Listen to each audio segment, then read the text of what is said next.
¿verdad? Sí. Bueno, pues vamos a empezar puntualmente. Buenas tardes. Bueno, yo tengo el gusto de volver a encontrarme aquí con Gaby Martínez, que ya es digamos que es un clásico ya. No sé cuántos libros tú y yo hemos presentado aquí en el Vendrell, pero unos cuantos. 4 por lo menos. Como 4 más las jornadas Visor y demás. O sea, quiero decir que y cada vez que Gaby saca libros siempre a mí personalmente se me genera una expectativa, porque sé que algo voy a descubrir entre esas páginas y sobre todo muy interesante.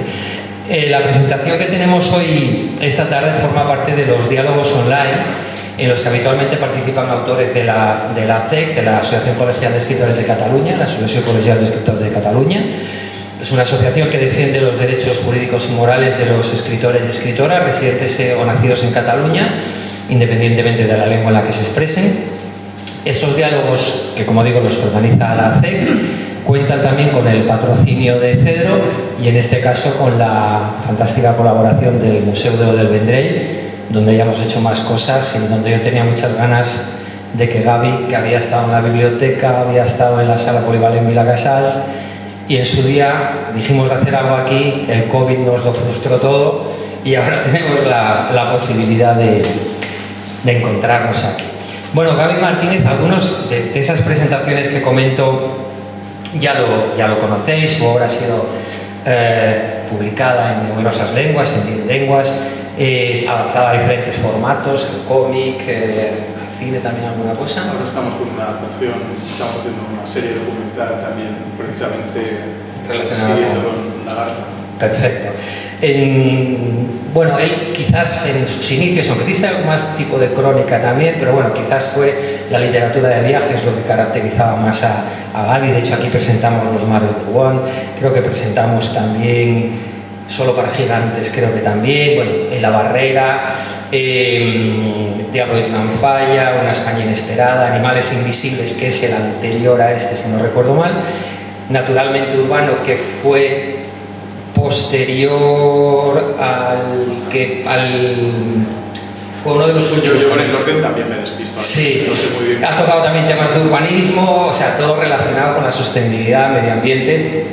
Y aquí presentamos el último libro, que fue el de Un cambio de verdad, que fue la experiencia de Gaby, que se fue a la Siberia extremeña, tierra de su madre, allá a convivir con un rebaño de 400 ovejas, donde fue una gran experiencia. Que está el libro, lo presentamos aquí en la terraza de la biblioteca porque por el COVID no podíamos hacer otra cosa. Una presentación estupenda. Y hoy vamos a presentar este libro que se llama Lagarta. De hecho, ya el título ya tiene su punto de intencionalidad. Cómo ser un animal salvaje en España. Para mí es un libro muy interesante, más allá, y ahora lo quiero comentar, más allá de los animales de los que él nos va a hablar, que son animales que están o en vías de extinción o incluso en extinción. O sea que me gustaría también que hablásemos. Tú cuentas en el libro que a lo largo de tu trabajo Animales invisibles, el anterior, con el arqueólogo Jordi Serrallonga, en el que ahí rastreabais animales extraviados, pero en otras geografías, a partir de ese libro giras un poco la vista y pretendes entonces centrarte más en el país, en nuestro país, para analizar esas mismas, esos problemas con especies, pero aquí en nuestro país. Y aunque tú te concentras básicamente, y en este libro veréis que habla del lagarto gigante, la ballena vasca, el urogallo, el bucardo, el lince, el desmán, el murciélago, la cigüeña negra. A pesar de todo eso, Gaby, entiendo que son muchas más especies las que están en riesgo de extinción. Y a mí me gustaría, ¿por qué ese cambio? O sea, después de estar metido tanto en estudiar esos otros animales, en geografías más alejadas, la motivación de volver la vista hacia aquí y centrarte en esos otros animales. Nada, bueno, muchas gracias por la invitación, siempre es un placer, y aquí es verdad, es un placer volver a algo que no es exactamente casa, pero casi, porque José Luis y vosotras y vosotros me hacéis sentir así, ¿no? Es un lugar donde me siento muy, muy acogido. Y por eso también, igual, alguna de las cosas a quien puede haber escuchado antes como presentado Animales Invisibles, pues igual le suena un poquito, ¿no? Pero, claro, este es el fruto de muchos años viajando, de que apareciera una vez, después de haber estado en Uganda, siguiendo al Pico Zapato, por ejemplo, descubrir cómo los rangers a la entrada de la sabana, pues de repente llegar a una caseta de allá y ver que los pósters que tenían en aquella caseta no eran sobre leones, sobre jirafas, sobre los rinocerontes que íbamos a encontrar en la sabana, sino que había un pájaro. Entonces cuando les pregunto, pero este pájaro, ¿por qué es el protagonista de vuestra cabaña, ¿no? Me dijeron, porque es al que no vemos. Entonces a partir de ahí se abre una idea que desarrollaré en Solo para Gigantes cuando me voy a buscar a hacer una investigación que es criminal realmente, a un zoólogo autodidacta que fue asesinado en Pakistán porque él estaba buscando al Yeti. Después de esta historia, que a mí realmente me cambió como individuo, cambió mi vida de una manera radical, hasta el punto eso de perdí el miedo a volar, me separé de mi mujer, cambió muchísimas cosas aquel libro y me di cuenta de hasta qué punto un animal difícil de ver podía afectarte y podía ayudarte a explicar una sociedad, ¿no? una geografía. Con el Pico Zapato en Uganda y Sudán, el Yeti en Pakistán podía ayudarte a entender por qué, por ejemplo, alguien en Francia, en unas circunstancias determinadas, puede votar a Le Pen, y alguien en esas mismas circunstancias, si ha nacido en Afganistán o en Pakistán, de repente pues puede hacerse talibán, por ejemplo, ¿no? Y muchas más cosas, no solamente esto, hablo de algo a grandes rasgos. Después de haber llegado a eso, entonces, junto con Jordi Serrallonga, el arqueólogo, estuvimos hablando y íbamos intercambiando información sobre los animales difíciles de ver que íbamos encontrando por el mundo. Y lo que, digamos, articulé de forma como muy gráfica, pero que descubrí que era una manera distinta de explicar los viajes, porque casi siempre que hablas de viajes y presentas este tipo de libros, empezando por los propios medios de comunicación, la acogida que tienen es, o sea, a mí me llamaban en verano para hacerme entrevistas. Salvando las distancias, pero es como si tú a Josep Pla o a Bruce Chatwin los llamaras en verano, ¿no? Bueno, como si eso no fuera literatura exactamente, sino guías de viajes, guías turísticas, ¿no? Eso es para mí, es que la literatura es la que a mí me ha formado. Y a partir de eso, con los animales invisibles, lo que me di cuenta era que el animal invisible te servía para entrar dentro del relato de una geografía de una manera distinta, enfocando a un lugar determinado, en este caso a un ser determinado, y hacer un desarrollo que fuera misterioso, que incluyera la intriga. El equivalente sería, el animal invisible sería al libro de viajes lo que el muerto a la novela negra. Tienes un hilo argumental que te permite explicar todo lo que quieras a partir del animal invisible. Entonces, publicamos 2 libros, uno explicando cómo se llegó a la idea de Animal Invisible, otro ilustrado con 51 animales que nos ha animado a sacar adelante una web que es Animales Invisibles Project, en la que estamos empezando a meter contenido ahora. Nos lo prologó Viggo Mortensen, el actor y director que está muy relacionado y empatiza mucho con este tipo de causas, y nosotros además le ayudamos a promocionar un libro suyo que publicó de unos exploradores en el Amazonas. Y a partir de ahí, como ocurrió con Un cambio de verdad, cuando hablo de la relación de mi madre como pastora y hablo de mi experiencia con ganado, después de haber viajado por muchos lugares del mundo, lo que he ido entendiendo es que lo que he estado haciendo durante todos estos años ha sido prepararme para abordar mi entorno más cercano. Y esto, viéndolo en retrospectiva, lo que me he dado cuenta es que al principio Cuando me aproximaba a mi realidad, descubría que sabía menos de lo que pensaba y que además el entorno era más bien agresivo. Si no sabías algo, te señalaban y te decían, no sabes, tú no eres culto, pongámoslo así, ¿no? Y lo que me he dado cuenta es que para mí viajar fue una escuela. O sea, viví en los tiempos del periodismo en los que podías más o menos viajar y te pagaban los reportajes. Ahora eso ya es, si eres freelance es muy difícil. Y entonces a partir de ahí fui preparándome para abordar lo que es mi entorno. Igual que después de haber escrito libros como Sud, en el cual todo transcurre en el Nilo, luego de vuelta he escrito sobre Barcelona, Las Defensas, una novela, o Un cambio de verdad sobre la experiencia como pastor en la Siberia extremeña. Con Animales Invisibles ocurrió lo mismo. Después de haber hablado sobre el moa de Nueva Zelanda, sobre el tigre siberiano y hablar de la zona desmilitarizada de Corea, de hablar sobre la Danta en Venezuela, pensé que si estamos hablando todo el tiempo de un cambio de paradigma y de hablar de trabajar y relacionarnos con productos de proximidad, igual estaría bien también hablar de animales de proximidad, utilizar palabras de proximidad como liternatura, por ejemplo, que es algo que luego igual podemos desarrollar un poco, y a partir de ahí, ¿por qué no focalizarlo? Y diría que Lagarta es el proyecto en el que tengo más claro, porque con Animales Invisibles sabía que iba hacia algo, pero no está, el primer libro sobre todo no está estructurado como un proyecto cerrado, es tanto como palos, sabiendo que estás llegando a una idea. Lagarta es un proyecto ya que sabe muy bien hacia dónde va, quiere hablar de España, quiere abordar conflictos e ideas que están en nuestro país, pero desde un ángulo absolutamente distinto, que en este caso es el de los animales, y ver cómo nos relacionamos nosotros con nuestro entorno. Y a partir de ahí, yo creo que es singularmente útil porque sirve para explicar lo que tú decías al principio, ¿no?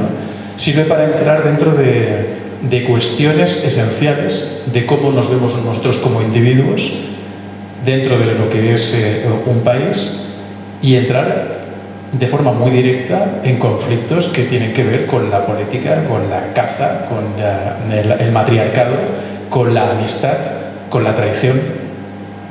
Me han dicho, y es algo que yo creo que, bueno, una comparación en la que me siento a gusto, que esto sería una especie de la España vacía, pero desde los animales. Y yo creo que la idea era esa, y si se ha leído desde ese punto de vista, pues estoy de acuerdo. Yo para disipar un poco dudas, el libro, por cierto, el libro es un libro maravilloso, ya te lo dije el otro día por teléfono, la maquetación, el papel en el que está hecho, la textura, el trabajo aquí desde el punto de vista editorial ha sido excelente. Pero por disipar un poco una cuestión, no estamos hablando de un libro de animales así tal cual. O sea, no es como el libro de cromos donde tú te encuentras el lagarto, su hábitat, tal, no. Gaby en sus libros, y ha pasado con otros anteriores, trabaja desde tres planos que son lo que hacen que esa narración sea tan interesante y que lleve al lector de principio a fin.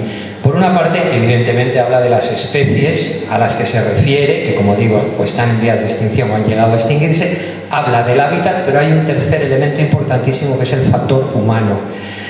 Gaby interactúa con toda una serie de personas, que no me gustaría que hablásemos de esta cuestión, que están relacionadas directamente con esas especies. Gente muchas veces auténticos, no sé...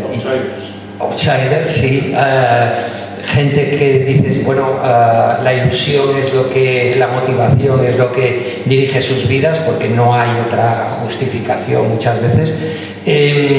Y esos tres elementos, ese triángulo que sería fauna, hábitat y estos outsiders de los que habla hoy, hace que las historias que él nos cuenta desde ese prisma, desde esas ópticas, es lo que lo hace interesante. ¿Cómo llegas a me parece muy interesante y la pregunta es, porque claro, estamos hablando de muchos animales diferentes, el lagarto gigante en Tenerife, la ballena vasca, el urogallo, el león, Asturias, el bucardo en la zona del Pirineo aragonés y demás.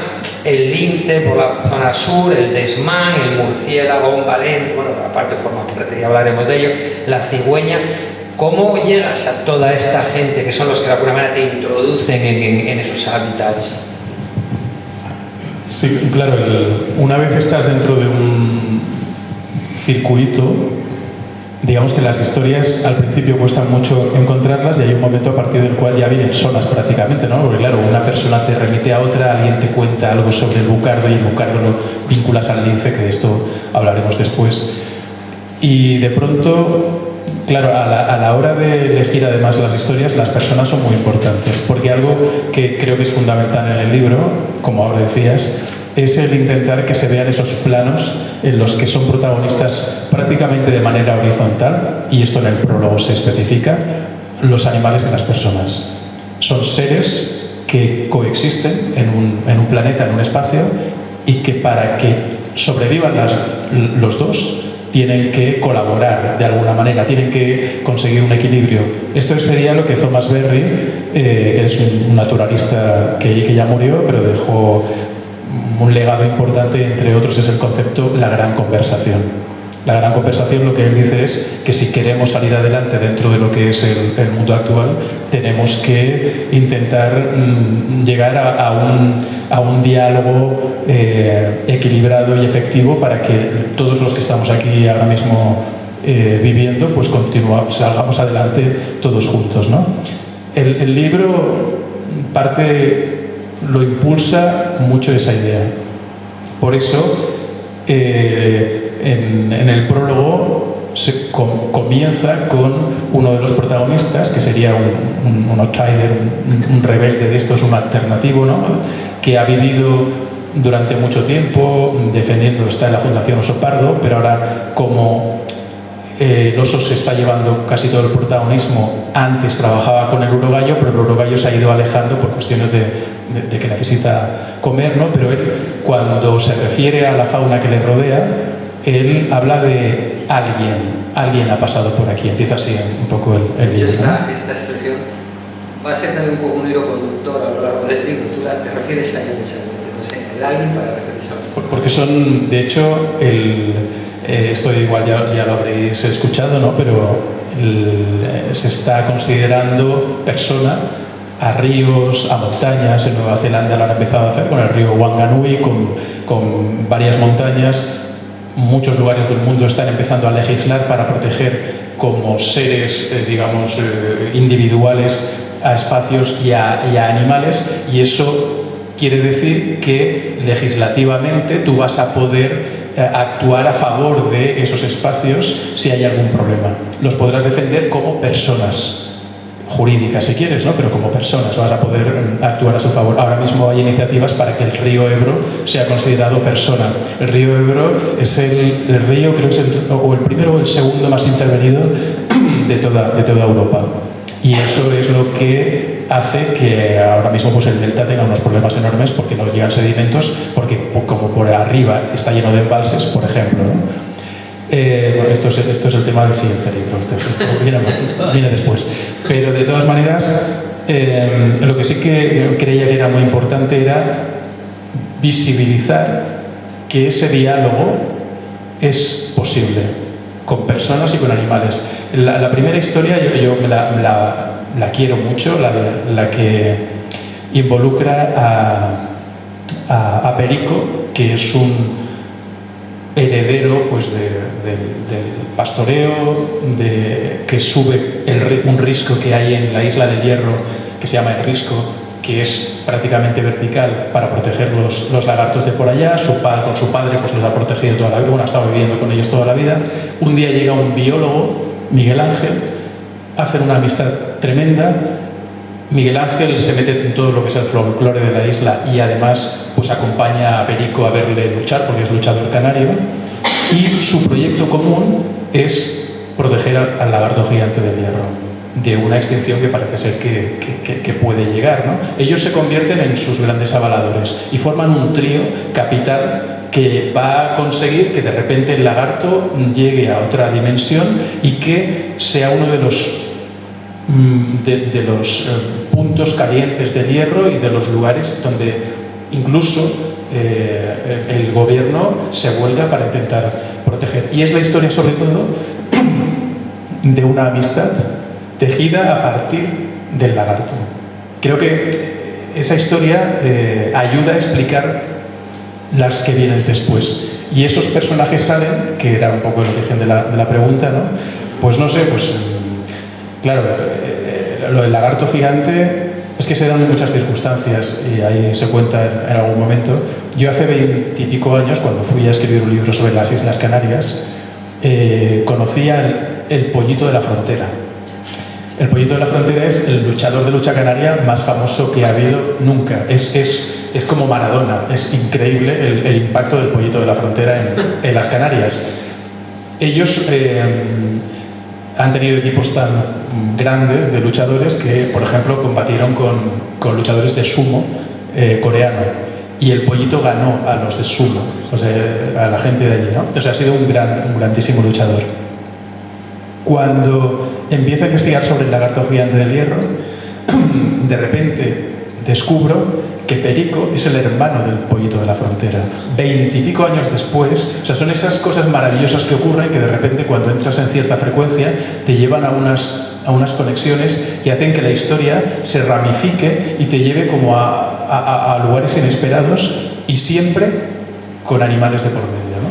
Luego el caso de la ballena vasca, que también es súper interesante en este caso, y con este ya y saltamos hablamos de otros animales, pero el caso de la ballena vasca, por ejemplo, ayuda a hablar no solo de la ballena, sino de cómo toda una industria ballenera forja un carácter, cómo los vascos también piensan mucho a partir de sus pescadores, de los pescadores que han llevado a pensar de una manera determinada, y cómo de repente te encuentras allí con personas que te dicen que el matriarcado es un cuento chino.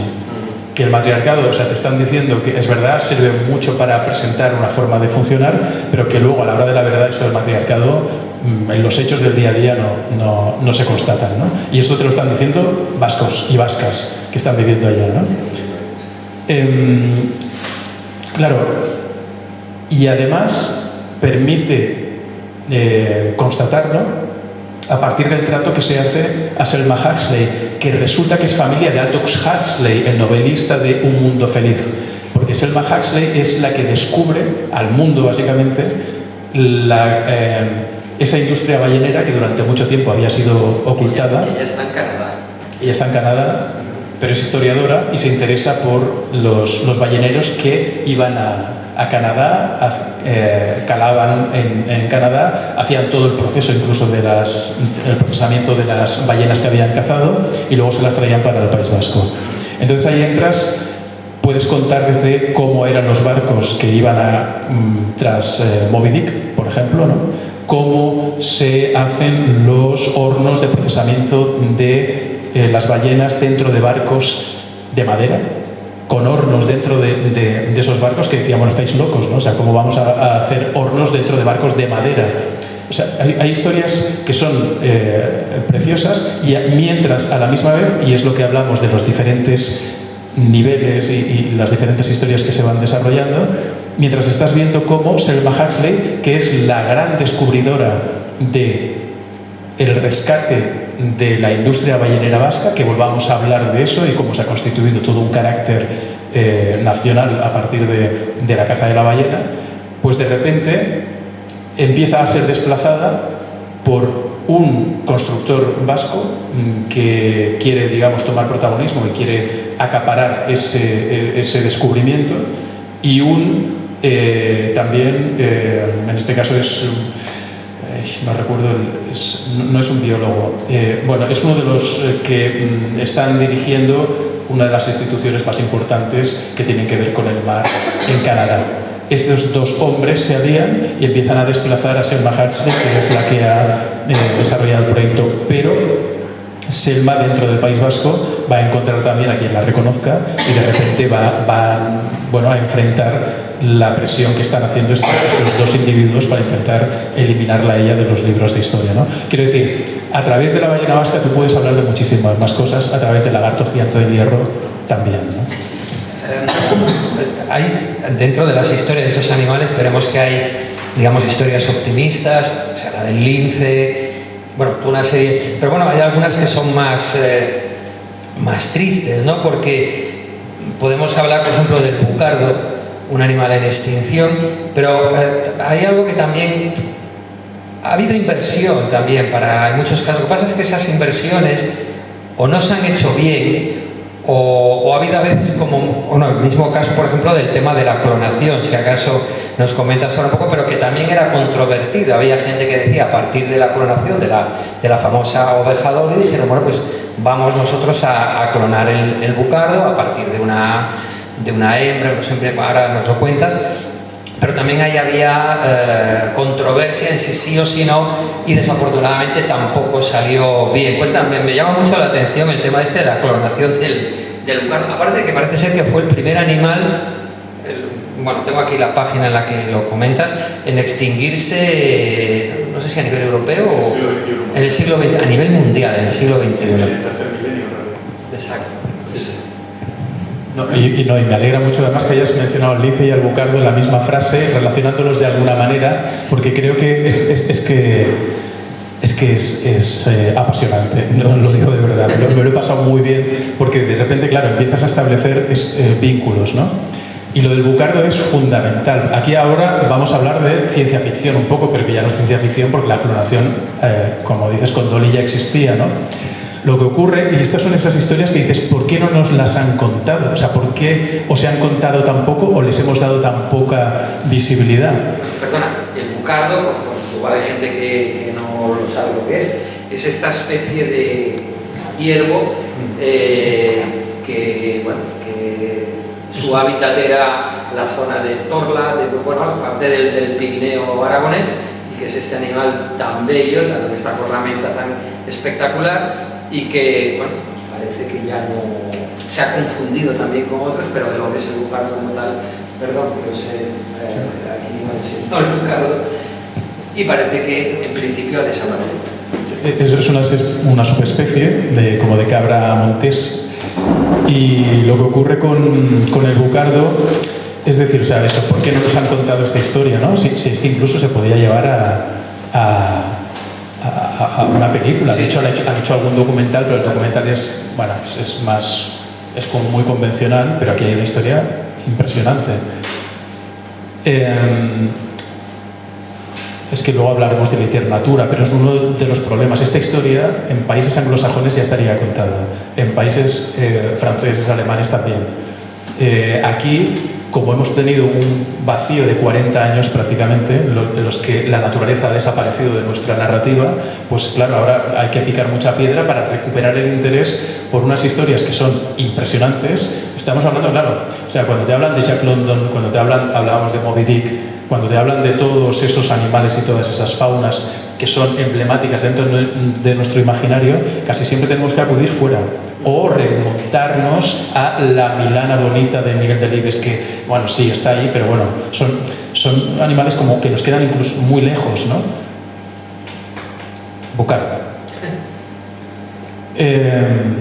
Es un animal que ya se veía que ya no tenía salida, estaba encerrado en Ordesa, es lo que se cuenta aquí, y hay un momento en el que, bueno, muere el último animal. Resulta que muere el 5 de enero del año 2000, con lo cual es el primer animal extinguido a nivel del tercer milenio a nivel mundial.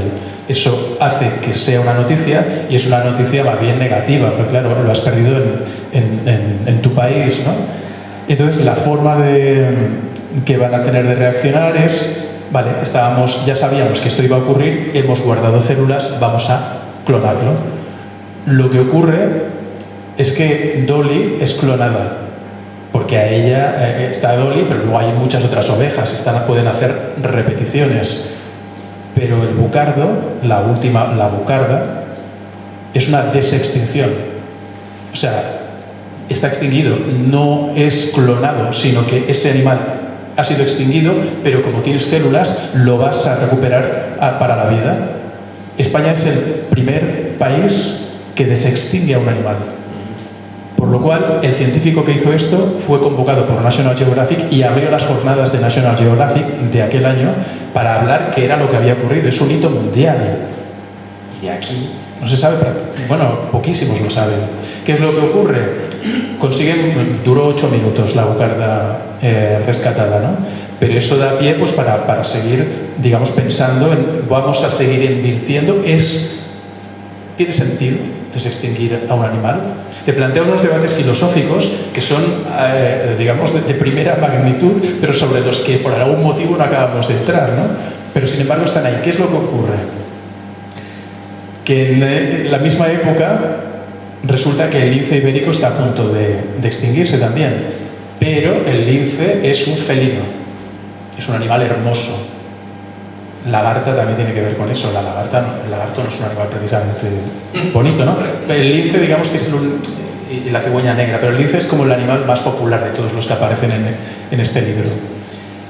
¿Qué es lo que ocurre? Que además es el lince ibérico. Y entonces, después de haber perdido al bucardo, tú no te puedes apuntar, además, el fracaso de que encima el primer felino perdido en la época reciente ocurra también en tu país. ¿Qué es lo que pasa? Que no solamente España, sino la Comunidad Europea hace una inversión enorme, la mayor en aquel momento, por proyectos LIFE, para que el lince sea rescatado. ¿Qué es lo que pasa? Que hace, no sé si fue 3 meses, 4 meses, se hablaba de que el lince ibérico estaba en los 1111, que se cogen, claro, cifras que sean como muy simbólicas, ¿no?, para decir que realmente ha salido de una zona de peligro clara y ahora se ha conseguido recuperar. Conclusión. ¿Cuál es el secreto de todo? Si tú inviertes, pones de acuerdo a los cazadores, a los ecologistas, a los alcaldes, a los forestales, los pones de acuerdo a todos. Pero tiene que haber una apuesta de verdad, te diría, de Estado, comunitaria, por intentar defender un espacio, y entonces todo el mundo está de acuerdo y puedes conseguir realmente logros. Y el lince no ha desequilibrado nada, no hay nadie que se queje, más bien al contrario, como han demostrado en Yellowstone, por ejemplo, los lobos, que es un ejemplo que se pone muy a menudo, ¿no? Cuando quitaron los lobos, se multiplicaron los ciervos y arrasaron Yellowstone, porque claro, se desequilibró el ecosistema. Han tenido que volver a implantarlo, a introducir lobos. Quiero decir, entramos en debates que son estupendos porque nos hablan de un equilibrio sistémico, pero que curiosamente, y quizá porque no ha habido una narrativa, y no ha habido una narrativa porque los propios escritores, y esto, la propia intelectualidad, ha jugado a mercado. O sea, antes hablaba del periodismo, del maltrato del periodismo, o sea, de repente si te ofrecían escribir sobre tal tema o meterte en una plantilla y jugar a lo que te proponen en esa plantilla, desde luego que piensas que vas a salir adelante más fácil que si te pones a escribir sobre un desmán. Pero, bueno, cada uno hace aquí las apuestas que quiere, ¿no?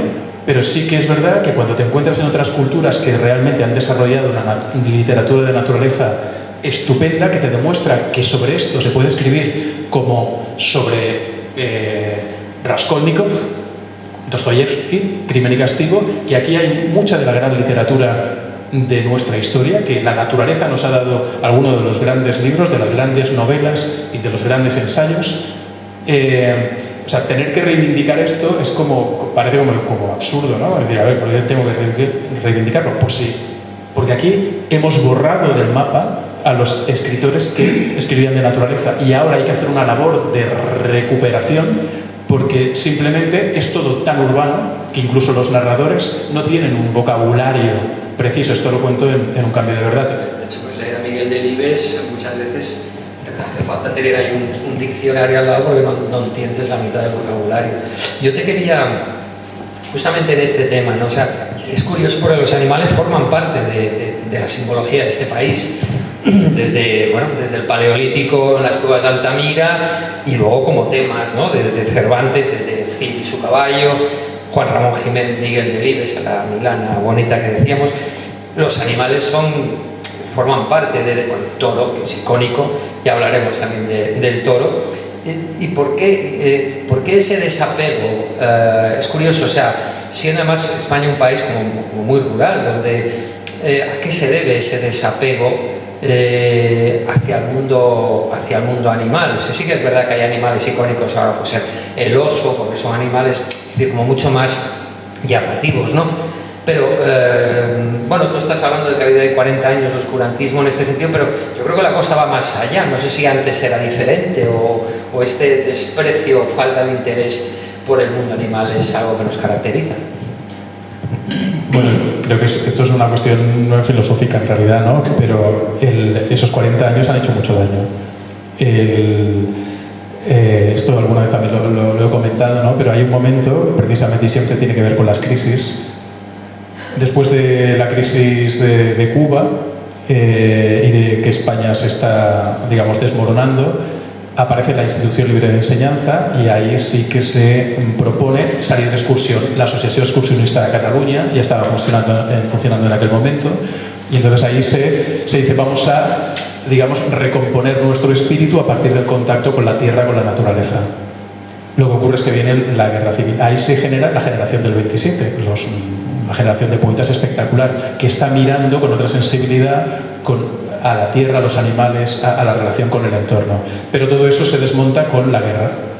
La Asociación Excursionista aguanta y por eso en Cataluña hay quizá un remanente que mira hacia la naturaleza, que no deja de ser también gente que planta batalla a todo un ecosistema también gubernamental, porque en los Pirineos te encuentras con el poder tremendo que tienen, por ejemplo, los pastores, ¿no? Y que ahí no se crean, no hay debates. O sea, el oso que se está recuperando en Asturias y en León, en Cataluña lo tiene muy, muy complicado. O sea, aquí entramos, es que son debates muy, muy de fondo y muy profundos, y aquí estoy pasando muy por encima, ¿eh? Aquí tendríamos que detenernos para ver digamos, la profundidad de esta carga. Pero a ver, ahora te estaba razonando sobre eso. Me he ido porque se cruzan las... Estábamos comentando No, es que son asociaciones que salto de una cosa a la otra y a veces como que me voy. Los 40 años de... Sí, yo te había preguntado por esta falta de interés. ¿Por qué no hay interés? Entonces nos vamos a la Institución Libre de Enseñanza y se queda así como colgado. Durante 40 años, claro, una de las cosas que se hace es la gente, después de la guerra, hay hambre, lo que hay ahí fuera en la montaña o en el mar es comida. Entonces se hace una ley de alimañas que lo que sirve básicamente es para que puedas tirarle a todo lo que se menea. La gente lo que hace es salir caza y los que no cazan para comer lo que hacen es cazan de una manera, te diría, más o menos deportiva o aristocráticas. Vienen y cazan pagando en lugares donde se permite el régimen en aquel momento pues que se cace. Pero los animales no se ven como nada que vaya más allá de lo que es el consumo, ¿no? O el olvido o bestias que están en otro lugar y en otro nivel. Luego eso coincide con que durante la transición y a partir de los años 60 y con toda la emigración, la ciudad empieza a verse como el dorado y el pueblo y todo lo que tiene que ver con el campo y lo rural casi que avergüenza, es la pobreza. Y todos los animales y esas bestias que se han cuidado y que en su momento pues, te ayudaron a salir adelante se ven como algo que tiene que ver con lo que se quiere olvidar y se quiere rechazar. De tal manera que ahí se abre una brecha. Lo moderno se asume como el futuro y como lo que tiene que ser y digamos, el campo se ve como el pasado y como algo que aparte no es ni siquiera rentable. Ahí entonces entramos en la especulación inmobiliaria que hace que los ecologistas y en la figura de Félix Rodríguez de la Fuente, que es muy influyente, que cuando Félix introduce la naturaleza después de esos 40 años, descubre todo un mundo, resulta que cuando llega la transición, los ecologistas sobre todo con el socialismo, ven a Félix como una figura del régimen.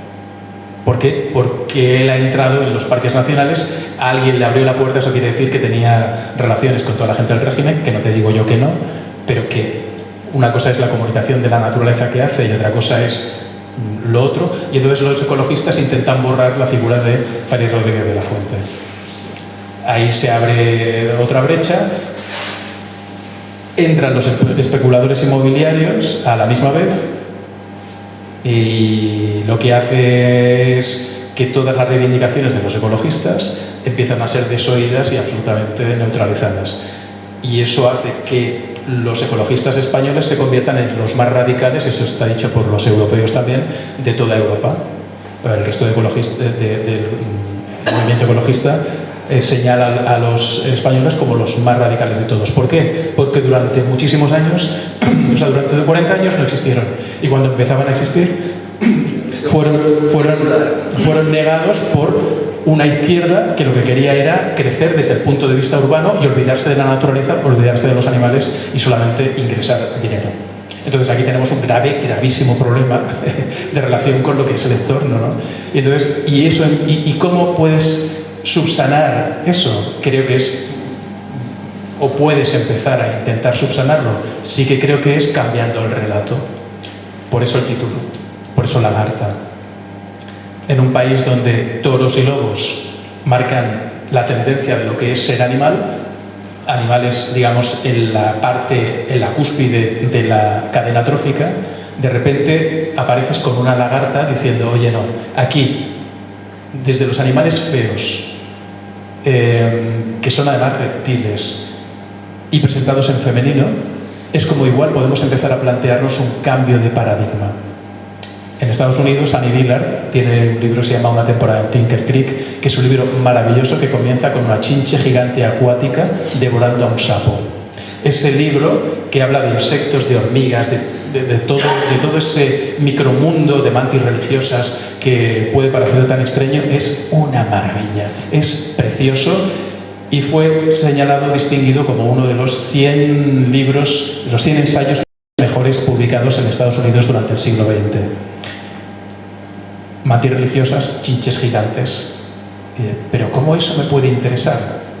Nosotros ahora en la biblioteca de Collserola tenemos un club de lectura desde hace 2 años que va creciendo, porque toda la gente que entra en esta literatura resulta que descubre que de una anguila puedes llegar a entender por qué tú actúas de una manera determinada y por qué tu sociedad es de esa manera. De un caracol puedes entender puedes relacionarte con el tiempo, con la velocidad, de una manera distinta.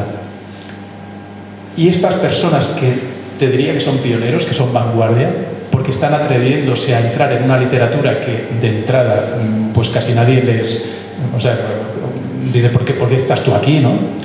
A lo mejor es porque también tienen una historia que les ha animado a asomarse a todo lo alternativo, o porque es gente que ahora está buscando otras narrativas que les lleven a lugares, porque dicen, bueno, si las narraciones hasta ahora me han llevado a este colapso que tenemos, ¿no? Internacional, a lo mejor hay libros de los que me están hablando 2 en lugar de 500, pero a lo mejor ahí hay algo, ¿no? Y cuando se asoman descubren que no es que haya algo, es que está... no todo, pero al menos mucho de lo que le interesa como individuo. Y estas personas, el otro día me hizo gracia porque fue en concreto con un libro sobre el Evangelio de las Anguilas de un sueco. En Suecia están saliendo libros, en los países nórdicos, libros estupendos. Me decía, dice, es que voy a mi trabajo y les digo, oye, es que tenéis que leeros este libro. Pero es que, una anguila, está contando, ¿no? Dice, pero es que no os podéis imaginar lo que os va a dar la anguila. Lo mismo con otro libro que se titula, y lo digo esto por el propio título, dices, El sonido de un caracol salvaje al comer. Ese libro es maravilloso. Y de repente tú entras y ves a Patricia Highsmith contándote un cuento con caracoles gigantes que empiezan a perseguir a un individuo. Pero no solo... O sea, lo que hace esta autora es hablar de su propia experiencia, y aquí os cuento un poco para que veáis también hasta dónde puede llevar un relato así. El sonido de un caracol salvaje al comer es... Elizabeth Toba es una chica de 30 y pico años que tiene un problema en el sistema nervioso, y entonces ella hay temporadas en las que no se puede mover. Durante 1 año quedó postrada en una cama, y entonces una amiga, ella no podía hacer nada, estaba todo el tiempo tumbada. Una amiga le trajo un caracol, le regaló un caracol. Y entonces, claro, cuando se le acabó ya las grietas de las paredes y ya no sabía a dónde más mirar, empezó a mirar al caracol y empezó a entender al caracol. Y a partir del caracol te empieza a introducir en cómo es el mundo del caracol y cómo esos animales han sido interpretados desde el arte, pero también cómo han actuado en ciertos momentos, cuáles son sus capacidades. Y es un libro maravilloso, delicioso, traducido a un montón de lenguas, claro, porque te está dando algo. Pero ¿qué es lo que ocurre? Claro, aquí no les vemos las posibilidades a los caracoles, más que, digamos, a la masa, ¿no? Mira, yo el otro día me encontré este artículo, Soñadores indignados en el conservacionismo en España. Es un artículo, yo no sé quién es, igual a ti te suena más, Guzmán Urrero Peña, y dice así, introducimos ahora un poco la variable de la politización de todo esto, ¿no? Dice: de forma interesada, muchos políticos y periodistas siguen confundiendo la ecología, la ciencia que estudia los seres vivos y las relaciones que mantienen entre sí y con el propio medio, con el ecologismo, movimiento ciudadano. El científico Ramón Margalef, que en 1967 se hizo cargo de la primera cátedra de Ecología de España, era consciente de esta ambigüedad. Dice: siempre digo que lo más simple es hacer una regla de tres. Ecología es a ecologismo, como sociología es a socialismo. En 1985, Margalef, conservacionista además de investigador, definía a buena parte de los ecologistas como, entre comillas, predicadores de Cuaresma, y añadía: muchas veces estos movimientos caen en la tentación de amedrentar a la gente con excesivos riesgos imaginarios. Veo con muy malos ojos que la ecología pueda ser utilizada con fines políticos. Dice aquí: Félix Rodríguez de la Fuente también era escéptico ante esa politización de la ciencia, entre comillas. Yo nunca he creído que la ecología pueda constituirse por sí sola en una doctrina política. No sé qué te parece en estas palabras. No, claro, pero esto es un nivel de debate muy avanzado. Claro, es que... pero lo vivimos en el día a día, las personas de la calle. O sea, ya antes estábamos hablando allí mientras tomábamos el café, ¿no? Sí, lo que ocurre es que, claro, nosotros todavía tenemos que reivindicar el valor de un caracol. O sea, todavía estamos en ese momento.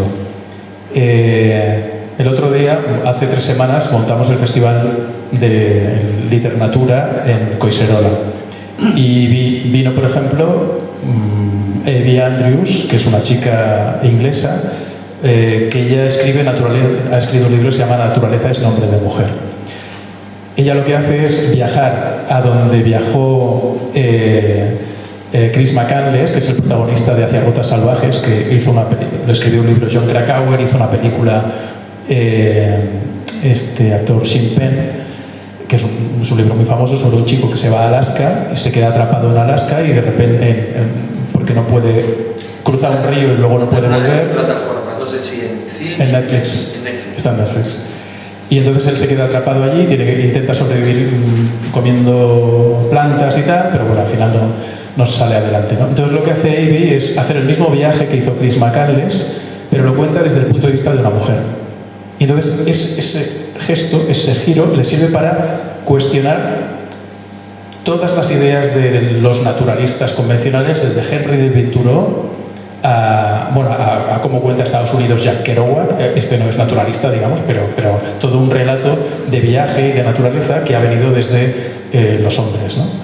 Claro, estamos en lo del nivel de debate, ¿no? Ella ya está introduciendo, como no solamente habla de naturaleza, sino que habla de muchas otras cosas que hay por debajo, ¿no? Y por detrás. En cuanto al ecologismo, que tú dices, claro, los ecologistas, esto es algo que voy a abordar de forma más directa en el libro que acabo de terminar, se lo acabo de entregar eso a mi editora.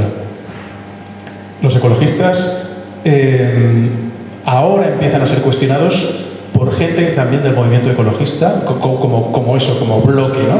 Hay ecologistas ahora que empiezan a cuestionar el ecologismo de aquí de España. Ecologistas españoles que critican a ecologistas españoles porque piensan que está habiendo una apropiación demasiado extrema, ideológica, y porque finalmente algo que está muy claro y que debe tener todo el mundo muy claro es que los ecologistas también tienen intereses económicos.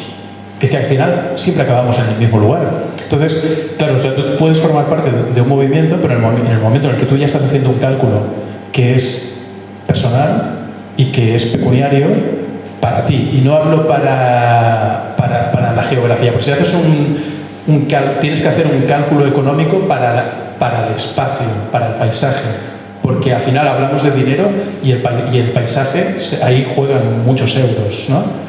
Pero cuando tú empiezas a hacer tu cálculo, y los ecologistas lo están haciendo, y hay puertas giratorias igual que las hacen los políticos, entonces ahí tenemos un problema. Lo que ocurre es que para darnos cuenta de esto, claro, tiene que haber antes... o sea, estamos llegando a este debate sin haber entrado en el debate, en otros debates que son mucho más de base, como son estos, ¿no? O sea, el aprecio por el caracol, el aprecio por o sea, ¿quién nos ha contado hasta ahora la naturaleza? Que casi siempre ha sido, que es lo que dice Bill Andrews, hombre blanco heterosexual. Es que entramos al final en estos debates de siempre, pero que están ahí.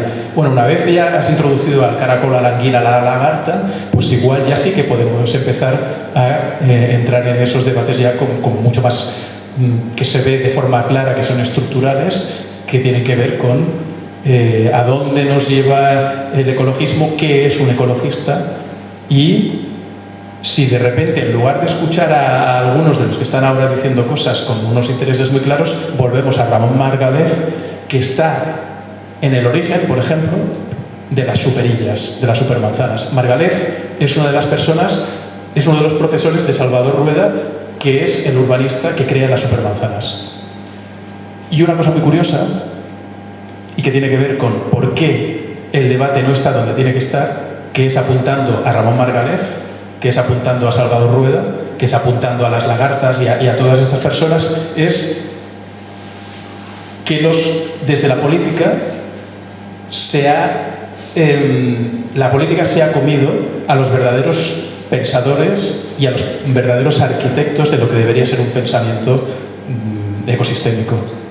De repente, cuando piensas en supermanzanas, tú no piensas en Ramón Margalef, ni piensas en Salvador Rueda. Tú piensas en Ada Colau o en Xavier Trías. Tú piensas en políticos. Y este es el gran mal, para mí, creo, de lo que está ocurriendo ahora. Que los pensadores, o sea, cuando pensamos en los griegos, tú piensas en Platón o piensas en Aristóteles. ¿Quién mandaba entonces? Bueno, igual alguien lo tiene presente, pero piensas en Platón y piensas en Aristóteles. Ahora no, ahora piensas en Ada Colau. O piensas en Pedro Sánchez o en quien quieras, o sea, me da igual. Bueno, los políticos extranjeros me da igual. Yo creo que ahí tenemos un gran problema. ¿Por qué no visibilizamos a los pensadores de verdad y ellos son los que llevan la iniciativa en lo que es la comunicación de naturaleza y la comunicación de lo que son nuestros espíritus finalmente, ¿no? Bueno, hemos permitido que los políticos se lleven, digamos, la gran parte de la tostada, y yo creo que dentro de lo que sería una revisitación, una reubicación de lo que es nuestro espíritu como colectivo, pasaría por darle mucho más protagonismo a otro tipo de especialistas, si quieres. Los especialistas no es que sean tampoco mi prioridad. Yo creo que llego aquí precisamente por no ser un especialista. Ahora controlo mucho la literatura, pero lo que hago es intentar que varios géneros dialoguen, comulguen y se mezclen, que las ciencias y las humanidades coincidan, convivan. Y aquí entramos de nuevo en otra cuestión. Estamos en un país donde las ciencias y las humanidades no han dialogado en absoluto. Por eso el diálogo de Miguel Ángel, el biólogo, con Perico, el pastor, lo considero muy importante. Siempre hablamos de lo que debe ser y cómo debe ser, pero a la hora de ejecutar resulta que esos diálogos buenistas que tanto se supone que tienen que salir adelante, a la hora de la verdad no los estamos llevando a la práctica. Estamos saliendo de una pandemia, por suerte. Yo por cierto, este libro lo escribí en gran parte durante la pandemia. Pude viajar porque estaba trabajando y me encontré con unos espacios naturales absolutamente vírgenes, prácticamente recuperando su estado anterior, ¿no? Pero estamos saliendo de una pandemia que sabemos cuyo origen, cuyos problemas de origen tienen mucho que ver con el desequilibrio ecológico y ecosistémico. Y cuando estamos acabando de dar la noticia de que estamos saliendo de la pandemia, la siguiente noticia es festejar que 4 transatlánticos acaban de amarrar en Barcelona. A ver, o sea, estamos en una contradicción constante. Bueno. Como pasa el tiempo, no vamos a hablar de todos los animales que forman parte de este libro. Yo os invito a que están para venderlos. Nos ha costado tenerlos porque tenerlos a tiempo, pero bueno, más allá, Gaby, más allá de escribir, es un tipo que es proactivo. Tú formas parte, eres miembro fundador de la Asociación Caravana Negra en defensa de la cultura y la naturaleza, de la Fundación Ecología Urbana y Territorial, codirector del proyecto Animales Invisibles, director del Festival Liternatura. Claro, ahora yo te preguntaría, una vez hecho este repaso muy, si tú quieres, muy por encima, porque no nos da para profundizar tantísimo, ¿qué se puede hacer? ¿Qué estáis haciendo vosotros? Me gustaría un poco que nos hables de estos movimientos o de estas iniciativas, porque bueno, si podemos hacer un poco también de divulgación, pues también sería interesante. Ya hablamos un poco la última vez que estuviste, pero sí me gustaría que nos expliques un poco estos diferentes proyectos, en qué consisten, hacia dónde van y qué apoyos tenéis para poder seguir desarrollando iniciativas. Sí, bueno, lo que comentaba antes de que va pasando el tiempo y te vas dando cuenta, por ejemplo, si antes escribía sobre otros países, que continúo escribiendo, pero sí que creo que la labor finalmente tiene que ser de proximidad, ¿no? Y porque realmente lo que mejor conoces es lo que tienes cerca. Ha pasado el tiempo también y me doy cuenta de que hay unas carencias muy grandes, que es las que ahora mismo pues estaba comentando, que tienen que ver pues con el trato con lo que es nuestro entorno. Y a la hora de actuar, la comunicación pues es fundamental. ¿Cómo construimos relato? ¿Qué tipo de relato queremos transmitir? A partir de la experiencia que tuve en la Siberia extremeña, pues hice una gran amistad con un pastor, un ganadero de allí, y bueno, tuvimos la iniciativa de hacer una caravana que incluyera artistas de varias disciplinas, de fotografía, ilustración, audiovisual, directores de cine, director de animación, y que caminando con las ovejas negras ellos después ofrecieran una obra que pudiera hablar de cómo eran esos animales, cómo era ese paisaje, esas personas, y a la misma vez la cedieran al territorio de manera que hubiera un patrimonio artístico que quedara formando parte de lo que es ese lugar. La idea funcionó muy bien y pensamos en constituirnos como asociación, porque sí que creemos, y ahí vuelvo a lo de la Institución Libre de Enseñanza o a la Asociación Excursionista, que la forma de cambiar todo esto, claro, tú puedes hacer un libro, pero luego es un libro y eres tú contando tu historia, y quien más, a ver, cada uno va a decir, es un escritor hablando de sus movidas, ¿no? Pero creo que la forma de realmente de poder avanzar es colectivamente, es trabajando por algo conjunto para llegar a que no solamente sea un libro, sino que sea una exposición fotográfica, una colección, un cómic, una documental, una película, acciones de distintos ángulos que te hablen a la misma vez de algo, de una problemática, y a partir de ahí sí que hay muchas más posibilidades de que al menos mucha gente conozca qué es lo que está ocurriendo en ese lugar más o menos invisibilizado, con esos animales más o menos desplazados o difíciles de ver, y de repente haya una reacción. Entonces, las caravanas hicimos este mayo una en el Delta del Ebro con toros y vaca brava, para entrar en un tema que es como muy complicado, básicamente, porque cuando dices toro se despiertan, se activan muchísimas alarmas y empiezas a pensar ideológicamente en lo que a fin de cuentas es un animal. Hicimos una caravana que incluyó a gente, digamos, que en general no es en absoluto taurina, a relacionarse con el toro, y con un ganadero que, por supuesto, tiene una parte taurina. Y de esa conjunción Ha salido, por ejemplo, un documental que lo podéis encontrar en la página de Arrels, la revista Arrels, que tiene una parte para documentales y que creo que es una cosa muy hermosa, que te ayuda a pensar en el animal. Y luego cada uno que saque sus conclusiones. Pero aquí estamos hablando de algo que está por encima de nuestras posiciones. Estamos hablando de un animal. Luego tú decidirás hasta qué punto quieres alinearte, digamos, en la defensa de ese animal, ¿no? Yo creo que viendo a un animal como animal, pues en general vas a tomar partido, pero también entendiendo también cuáles son las posiciones de los que están cuidando al animal, igual te hace replantearte un par de cosas. Y creo que este tipo de debate es el que falta.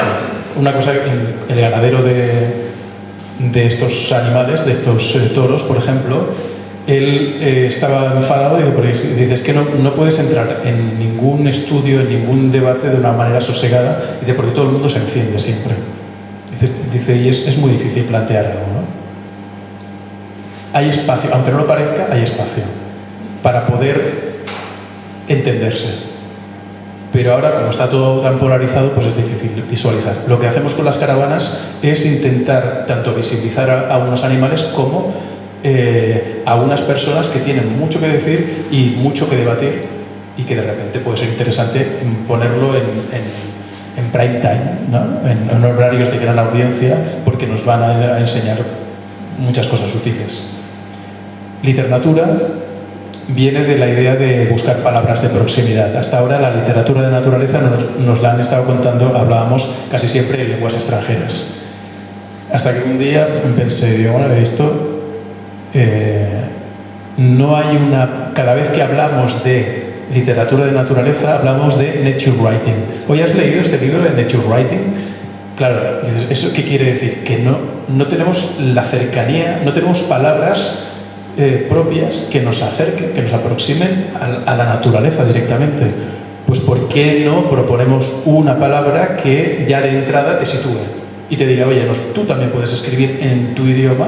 Y esto sirve para casi todo el latín. O sea, te sirve en portugués, te sirve en catalán, te sirve en español, te sirve en italiano. Ahora estamos hablando con Italia, estamos hablando con Portugal. En Extremadura haremos el próximo festival en junio y probablemente una de las invitadas va a ser Lidia George y vamos a abrir línea ya con Portugal. Porque claro, te das cuenta de cómo hay un universo enorme que ha estado recurriendo a nature writing y así estableciendo una distancia respecto a la literatura de naturaleza, ¿no?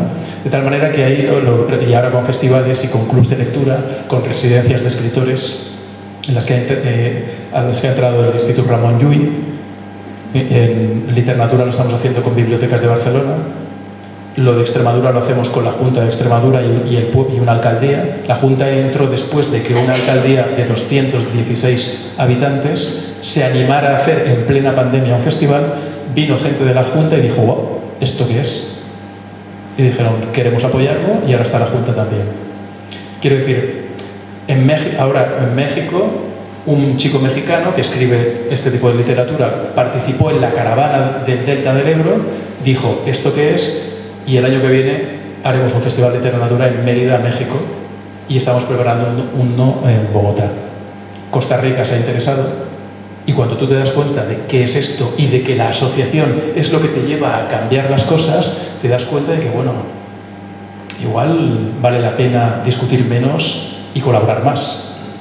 Y todo eso viene a partir de un pico zapato en Uganda, del Yeti, o de un lagarto gigante en el hierro, ¿no? Y de repente, claro, ¿qué es lo que ocurre? Que aún cuando tú intentas buscar colaboraciones, todavía cuesta, que al final para tirar adelante esto se necesita dinero, todavía te encuentras con que la gente que lo está llevando adelante es con mucho tesón, con cuatro chavos en la mayoría de las ocasiones, e intentando convencer a la gente de que esto vale la pena, porque en general, cuando hay que hacer la apuesta, tu apuesta continúan siendo los transatlánticos.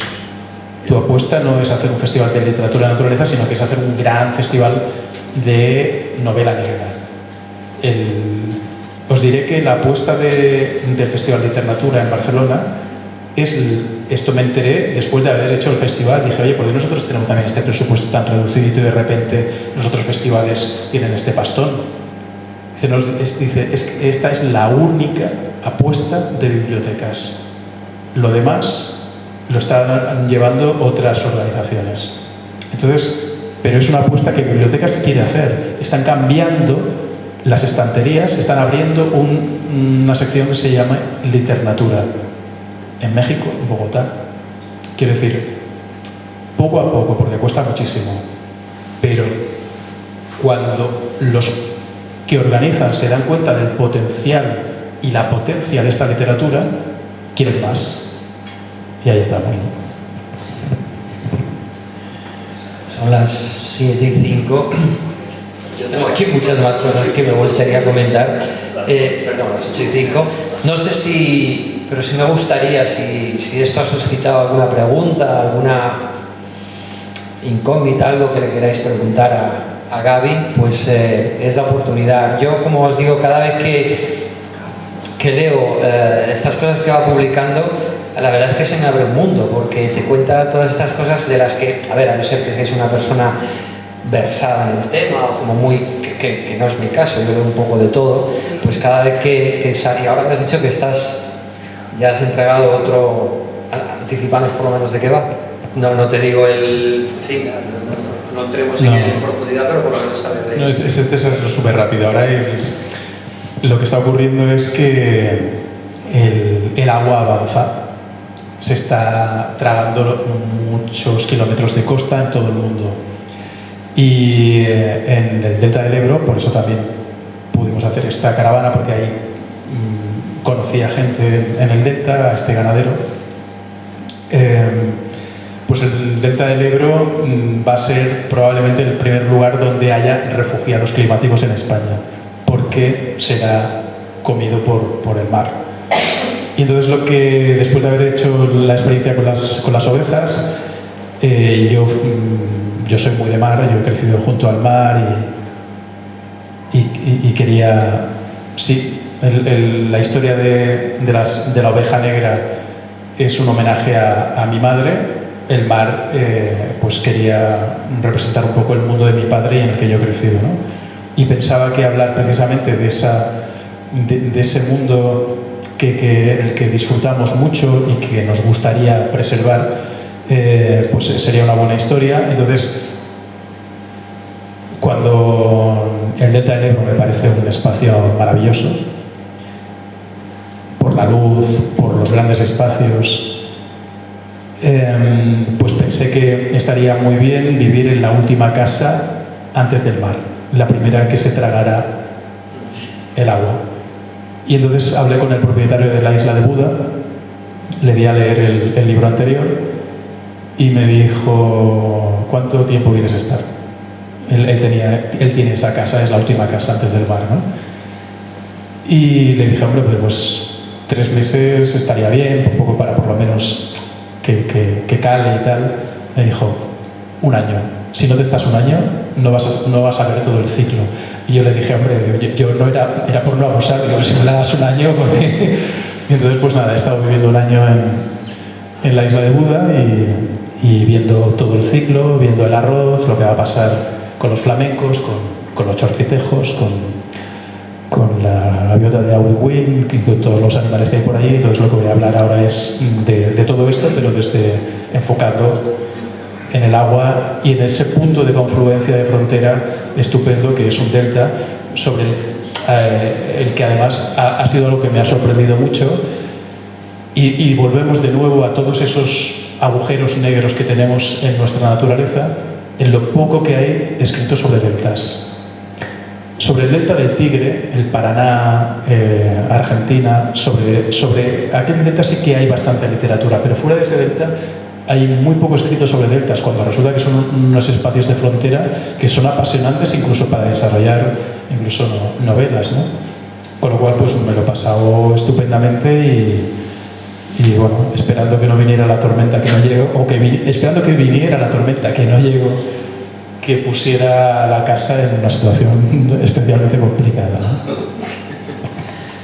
Bueno, pues cuando salga ese libro, que sepas que ya tienes un compromiso aquí de presentación en el Vendrell, ¿vale? Ya me informaré o ya me avisarás, estoy seguro, y aprovecharemos la oportunidad para presentarlo aquí también. Pues nada más, si no hay ninguna pregunta, pues lo dejamos aquí. Gracias por venir, si queréis el libro aquí lo tenéis y nada más, esperemos que vuelva a sacar ese nuevo libro pronto para volver a tenerlo aquí con nosotros. Pues venga, buenas tardes.